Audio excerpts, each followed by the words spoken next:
وسهلا بكم متابعينا الكرام في خبر جديد. احتفلت سفارة المغرب وإسرائيل بالولايات المتحدة الأمريكية بالذكرى الأولى لعودة العلاقات بين البلدين من خلال لقاء حضره مسؤولون من الخارجية الأمريكية وأعضاء من الكونغرس وممثلون عن المنظمات اليهودية. وجرى تنظيم الحفل بفندق ووترغيت في العاصمة واشنطن بحضور السفير الإسرائيلي في أمريكا مايكل هيرزوغ والسفيرة المغربية الأميرة لالا جمال العلوي، ويعيل لامبرت القائم بأعمال مساعد وزير الخارجية لشؤون الشرق الأدنى. وكانت عودة العلاقات بين البلدين قد تمت في 10 من دجنبر من سنة 2020 عبر اتفاق ثلاثي بين المغرب وإسرائيل وأمريكا، وذلك خلال الأسابيع الأخيرة من إدارة الرئيس الأمريكي الأسبق دونالد ترامب.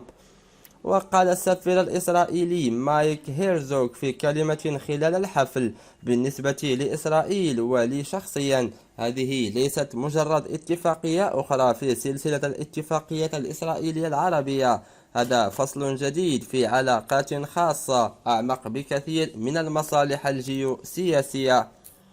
وأضاف قائلا: نحن شركاء طبيعيون في منطقة شديدة الاضطراب.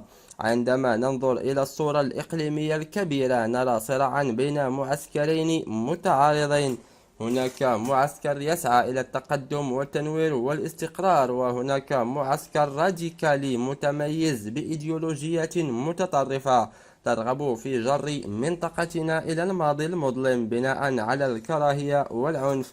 والمغرب وإسرائيل يوجدان في المعسكر الأول.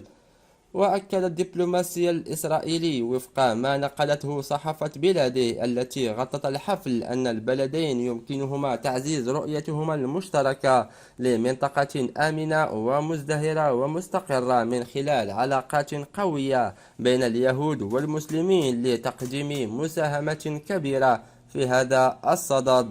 إلى هنا ينتهي خبر اليوم، لا تنسوا دعم القناة بالاشتراك وتفعيل زر الجرس لكي تتوصلوا دائما بكل ما هو جديد. إلى اللقاء.